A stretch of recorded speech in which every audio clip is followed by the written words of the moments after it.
So Don, recently you guys have launched an international style version of your strategy. Obviously, the Australian-based strategy, part of the benefit of running that strategy is the franking credits that come through, which obviously it doesn't apply to international. And I know you guys have been looking at this in international markets for quite some time. What did you find in international markets, and what made you think that an international version of this strategy could be successful?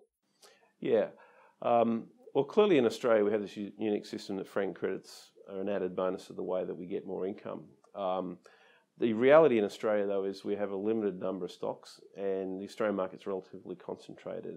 And to deliver a high yield portfolio in Australia, you basically have to have fairly large holdings in the banks, Telstra, and those stocks. In fact, we found just a simple measure of the concentration of the Australian marketplace is that last year, 2015. The top of the 6 biggest stocks in Australia actually accounted for more than half the entire dividends that were paid on the ASX 200. To me, that's a little bit of a warning sign in that we are an incredibly concentrated market. You know, half the income comes from 6 stocks, and 4 of those are in the same sector. When you look globally, whilst there is no franking system, so it's a bit of a negative, there are thousands of stocks to choose from. They're in different countries.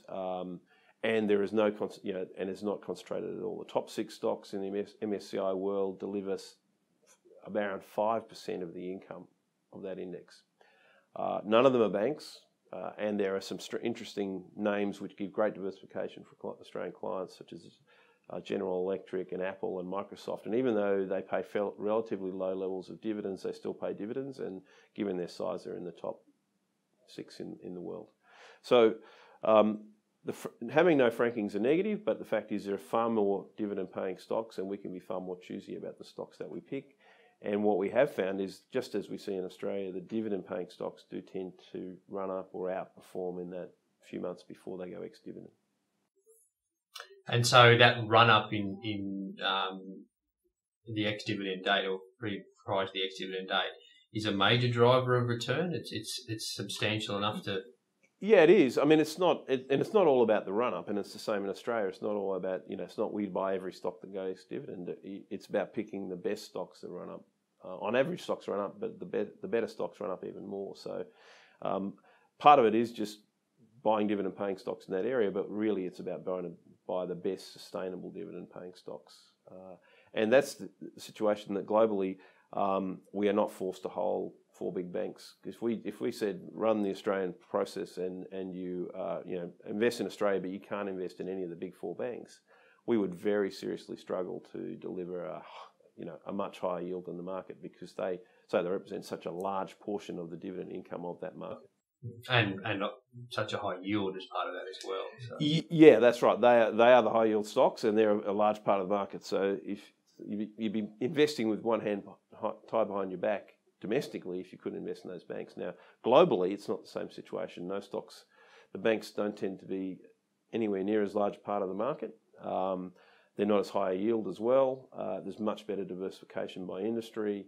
We find some good dividend payers in all sorts of sectors, whether it be healthcare, and even some of the IT stocks pay dividends, etc. So you've got a much better spread of income.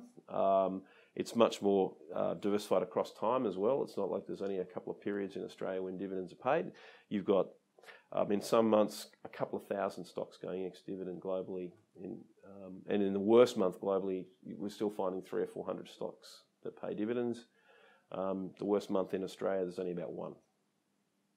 That's just a situation of having a much bigger pool to play in. And so obviously then that dividend run-up is an important part of the strategy, but it sounds to me like the underlying bottom-up or stock picking is still the fundamental driver of how performance is generated.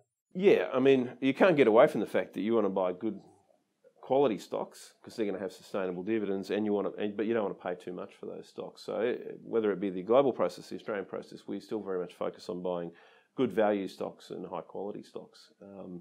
And the fact is, we've got a much bigger pool to pick from when we start looking globally in those sorts of things, albeit we don't have the tax credits that we have in Australia.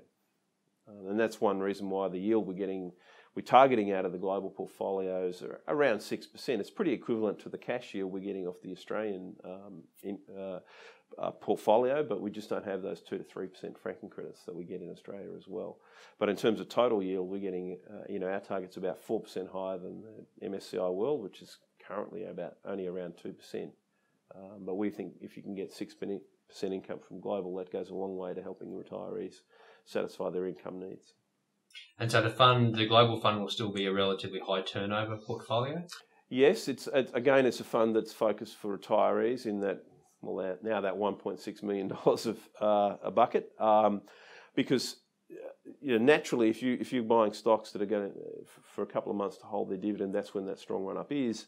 Once that's period, and it's a strong sell discipline across both the Australian and the global portfolio, is once you've received that dividend, you've got that outperformance, you then look around for other stocks which are paying dividends at a later time period. And that's where, again, we also benefit globally because there are many more stocks all throughout the year. Whereas in Australia, we really have two distinct, we have an interim and a final. And so you've got two big dividend periods, and then for another, a number of months, you've got no dividends almost whatsoever. So would that, in fact, mean that the global fund could, in fact, be even higher turnover potentially as you sort of move into different dividend periods? It is actually. I mean, we expect higher turnover out of that fund, and so there could be, as there is in Australian fund, there could be the potential for realised capital gains and even short-term capital gains, which is why we recommend it more for people in that charities and pension phase assets, which don't pay capital gains tax.